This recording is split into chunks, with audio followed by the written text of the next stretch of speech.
സല്ലല്ലാഹു അലൈഹി വസല്ലം തങ്ങൾ പറയുമായിരുന്നു, ഇമാം ബുഖാരി തങ്ങൾ ഉദ്ധരിക്കുന്ന ഹദീസ്, ലമ്മാ ഖലല്ലാഹുൽ ഖൽഖ കതബ ഇൻദഹു ഫൗഖൽ അർശ് ഇന്ന റഹ്മതീ സബഖത് ഗളബി.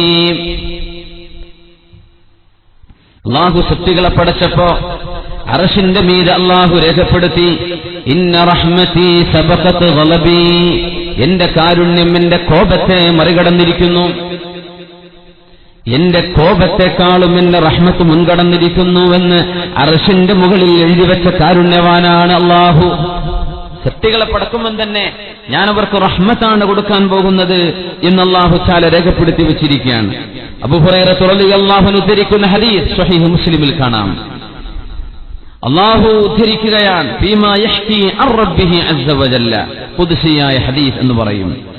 അദ്നബ അബ്ദുൻ ദംബൻ ഫഖാല, ഒരാളൊരു തെറ്റ് ചെയ്തു. നമ്മളൊക്കെ എത്ര തെറ്റാണ് ഒരു ദിവസം ചെയ്യുന്നത്? നമ്മൾ കാണുന്നത്, കേൾക്കുന്നത്, അരുതാത്തത് പറഞ്ഞുകൊണ്ടിരിക്കുന്നത്, അരുതാത്തത് ഫോർവേഡ് ചെയ്യുന്നത്, അരുതാത്തത് അപ്ലോഡ് ചെയ്യുന്നത്, അരുതാത്തതിനെ പറ്റി ചിന്തിക്കുന്നത്, ഇങ്ങനെ ഒരുപാട് ഒരുപാട് തെറ്റിലൂടെ ജീവിക്കുന്ന മനുഷ്യന്മാരാണ് നമ്മളൊക്കെ. അല്ലാഹു നമുക്ക് പുറത്തു തരട്ടെ. പാപം ചെയ്തപ്പോ അയാൾ എന്ത് പറഞ്ഞു? അല്ലാഹുമ്മ ഗ്ഫിർ ലീ ദംബി, എന്റെ പാപങ്ങൾ നീ പുറത്തു തരണേ അല്ലാഹ്. അല്ലാഹുവിന്റെ മറുപടി, അദ്നബ അബ്ദി ദംബൻ, എന്റെ അടിമ ഒരു തെറ്റ് ചെയ്യുകയും ഫഅലിമ, അവന് ബോധിക്കുകയും ചെയ്തു, അന്നലഹു റബ്ബൻ യഗ്ഫിറു ദംബ വയഖുദു ബിദ്ദംബി, പാപങ്ങൾ പൊറുക്കുകയും അത് പൊറുക്കലിനെ ചോദിച്ചില്ലെങ്കിൽ അതിന്റെ പേരിൽ ശിക്ഷിക്കുകയും ചെയ്യുന്ന ഒരു റബ്ബുണ്ട് എന്നവന് ബോധ്യപ്പെടുകയും ചെയ്തു. അല്ലാഹു പറയുന്നു, അല്ലാഹുവിന്റെ മറുപടി, ഞാൻ പുറത്തു തരുമെന്നും പുറത്തു തരാതിരിക്കുന്ന പക്ഷം ഞാൻ പിടിച്ച് ശിക്ഷിക്കുമെന്നും ബോധമുള്ള ഒരടിമ എന്നെ വിളിച്ചു, അല്ലാഹുവേ അല്ലാഹുമ്മ ഗ്ഫിർ ലീ ദംബി, പുറത്തു തരണമേ എന്ന്. എന്നിട്ട് വീണ്ടും ചെന്നയാൾ തെറ്റ് തന്നെ ആവർത്തിച്ചു. അതേ തെറ്റല്ലെങ്കിൽ വേറെ തെറ്റ്.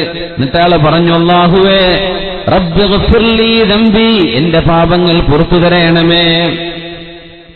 അല്ലാഹുവിന്റെ മറുപടി, പാപങ്ങൾ ചെയ്തിട്ട് പാപങ്ങളെ പിടിച്ച് ശിക്ഷിക്കുമെന്ന്, പാപങ്ങൾക്ക് കാരണം ശിക്ഷയുണ്ടെന്ന് അല്ലാഹു തആല തീരുമാനിച്ചുവല്ലോ. എന്നെ ശിക്ഷിക്കുന്ന ഒരു റബ്ബെനിക്കുണ്ട് എന്ന് ബോധ്യപ്പെട്ട മനുഷ്യൻ എന്നെ വിളിച്ചിരിക്കുകയാണ്. മൂന്നാമതും അതേ തെറ്റിലേക്ക് പോയി പാപങ്ങൾ ചെയ്യുകയും അല്ലാഹുമ്മ ഗ്ഫിർ ലീ ദംബി, എന്റെ പാപങ്ങൾ പുറത്തു തരണമേ എന്ന് മൂന്നാമത്തെ തവണയും പറഞ്ഞപ്പോ, അദ്നബ അബ്ദി ദംബൻ, എന്റെ അടിമ തെറ്റ് ചെയ്തത് ശരിയാണ്, വഅലിമ അന്ന ലഹു റബ്ബൻ യഗ്ഫിറു ദംബ വയഖുദു ബിദ്ദംബി, പാപങ്ങൾ പൊറുക്കുകയും പാപങ്ങൾ കാരണം ശിക്ഷിക്കുകയും ചെയ്യുന്ന ഒരു അല്ലാഹു ഉണ്ടെന്ന് മനസ്സിൽ ഉറപ്പിച്ച ആ മനുഷ്യൻ അല്ലാഹുവിന്റെ മറുപടി, അമൽ മാ ശിഅത ഫഖദ് ഗഫർതു ലക, ഫഖദ് ഗഫർതു ലക, നിന്റെ പാപങ്ങൾ ഞാൻ പുറത്തു തന്നിരിക്കുന്നുവെന്ന് മൂന്നാമത്തെ തവണയും തെറ്റ് ആവർത്തിക്കുന്ന ഒരാളോട് അല്ലാഹു പറയുന്നുണ്ടെന്ന് പരിശുദ്ധ റസൂലുള്ളാഹി സ്വല്ലല്ലാഹു അലൈഹി വസല്ലം. നമ്മൾ തൗബ ചെയ്യാനൊക്കെ റമളാനെ മാത്രം ഉദ്ദേശിക്കുക. റമളാനിൽ തൗബ, റമളാൻ അല്ലാത്തടത്ത് തൗബയില്ലാത്ത അവസ്ഥ. അങ്ങനെ ആവരുത്. ഉലമാ പറയുന്നത് ഏത് ചെറുദോഷത്തിനും തൗബ വേണമെന്നാണ്. തൗബ നിർബന്ധമെന്നല്ല, തൗബ വേണം. ചെറുത് വലുതെന്ന് എങ്ങനെ പറയാം? ആരോടാ നമ്മൾ എതിര് ചെയ്യുന്നത്? അല്ലാഹുവിനോടല്ലേ. പിന്നോട് ചെറിയ തെറ്റെന്ന് പറയാൻ പറ്റുമോ? അങ്ങനെ പറയാം. ലാ തൻദുർ ഇലാ ശുഗരി ദംബ് ഉൻദുർ മൻ അസൈത, തെറ്റ് ചെറുതോ വലുതോ എന്നല്ല നോക്കേണ്ടത്, ആരെയാ നീ ധിക്കരിച്ചതെന്ന് നോക്ക്. അപ്പൊ നീ ചെയ്ത തെറ്റ് വലുതാണ്. ഒരു വലിയ ഉത്തരവാദപ്പെട്ട ഒരു മന്ത്രിയുടെ, മുഖ്യമന്ത്രിയുടെ, ഒരു പ്രധാനമന്ത്രിയുടെ ഡയറക്റ്റ് ഓർഡർ നമ്മൾ ബ്രേക്ക് ചെയ്തെന്ന് വിചാരിക്കുക. അത് നമ്മൾ പഞ്ചായത്ത് മെമ്പർ പറഞ്ഞ് കേൾക്കാതിരിക്കണ പോലെ ആവില്ല, വ്യത്യാസമുണ്ട് എന്ന പോലെ. അല്ലാഹുവിന്റെ ശീലം ഇങ്ങനെയാണ്. ഇങ്ങനെ എന്റെ റഹ്മത്ത് വസിഅത് റഹ്മതി ഗളബി, വസിഅത് റഹ്മതി ഗളബി, എന്റെ കരുണ, എന്റെ കാരുണ്യം എന്റെ ദേശത്തെ മറികടന്നിരിക്കുന്നു എന്ന് അല്ലാഹു സുബ്ഹാനഹു വ തആല പറയുമ്പോ അലി ഇബ്നു അബീ ത്വാലിബ് തങ്ങളുടെ മുമ്പിൽ ഒരു കേസ് വന്നു. അലിയാരെ, ഞങ്ങൾ എത്രയാണ് തൗബ ചെയ്യേണ്ടത്? എത്ര തവണ തൗബ ചെയ്യണം? മറുപടി പറഞ്ഞു, നിങ്ങൾ തെറ്റ് ചെയ്താൽ ഉടനെ തൗബ ചെയ്യണം. അപ്പൊ ആ തെറ്റ് ചെയ്ത് പിന്നെയും ആ തെറ്റിനെ ആവർത്തിച്ചാലോ? തൗബ ചെയ്തിട്ട് വീണ്ടും തൗബ ചെയ്യണം. തൗബ ചെയ്തു, പിന്നെയും ആ തെറ്റിനെ ആവർത്തിച്ചാലോ? വീണ്ടും തൗബ ചെയ്യണം. അപ്പൊ എത്ര കാലം വരെ?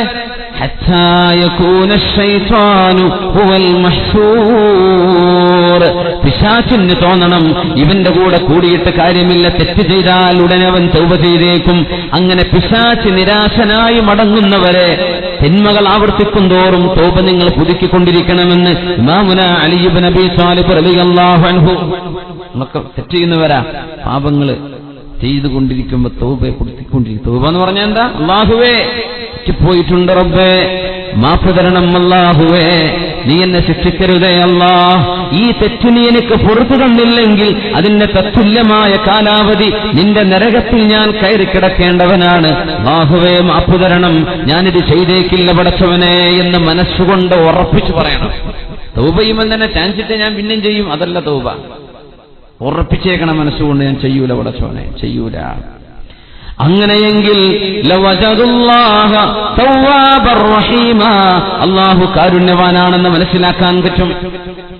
നബി തങ്ങളുടെ സ്വഹാബികൾ പിടിച്ചുകൊണ്ടുവന്ന ക്യാപ്റ്റീവ്, യുദ്ധത്തിൽ നിന്ന് ലഭിക്കുന്ന ക്യാപ്റ്റീവ്സ് ഉണ്ട്, ചിറപ്പുള്ളികൾ എന്ന് പറയുന്ന യുദ്ധത്തിലെ അറസ്റ്റ് ചെയ്യപ്പെടുന്നവരെ. അതിൽപ്പെട്ട ഒരു പെണ്ണ്, കുഞ്ഞിന് പാല് കൊടുക്കുന്ന പെണ്ണ്, കുടിക്കാൻ കുഞ്ഞില്ലാതെ വന്നപ്പോ ആ പാല് ചീറ്റിക്കളഞ്ഞുകൊണ്ടിരിക്കുമ്പോ ഒരു കുഞ്ഞിനെ കാണുന്ന, കുഞ്ഞിനെ വാരിപ്പുണർന്ന് നെഞ്ചിലേക്ക് ചേർത്ത് വെച്ച് ആ കുഞ്ഞിന് പാല് കൊടുത്തുകൊണ്ടിരിക്കുകയാണ്. ആ സ്നേഹഭദ്രമായ മനോഹരമായ ഒരു മാതൃസ്നേഹത്തിന്റെ ഒരു രംഗം ഹബീബ് അനുയായികളെ ചിന്തിപ്പിക്കാൻ ഉപയോഗിക്കുകയാണ്. അത്തറഊന, നിങ്ങൾക്ക് ചിന്തിക്കാൻ പറ്റുന്നുണ്ടോ? ഹാദിഹിൽ മർഅ, ഈ പെണ്ണ് സാരിഹത്തുൻ വലദഹാ ഫിന്നാർ, തന്റെ കുഞ്ഞിനെ തീയിലേക്ക്, നരകത്തിലേക്ക് വലിച്ചെറിയുമെന്ന് നിങ്ങൾക്ക് ചിന്തിക്കാൻ പറ്റുന്നുണ്ടോ? അവർ പറഞ്ഞു, ലാ വഹിയ ഖദറു അലാ അൻ തത്റഹ, ആ കുഞ്ഞിനെ തീയിലേക്ക് എറിയാൻ കഴിയില്ല നബിയെ, ഉമ്മാക്ക് എങ്ങനെ കഴിയും? എങ്കിൽ മനസ്സിലാക്കിക്കോളൂ സഹാബത്തെ, ലല്ലാഹു അർഹമു ബിഇബാദിഹി മിൻ ഹാദിഹി ബിവലദിഹാ, ഈ പെണ്ണ് തന്റെ കുഞ്ഞിനോട് കാണിക്കുന്ന റഹ്മത്തിനേക്കാളും കാരുണ്യവാനായ അല്ലാഹു നിങ്ങളോട് റഹ്മത്ത് കാണിക്കുന്നവനാണെന്ന് പരിശുദ്ധ ഹബീബ് റസൂലുള്ളാഹി സ്വല്ലല്ലാഹു അലൈഹി വസല്ലം.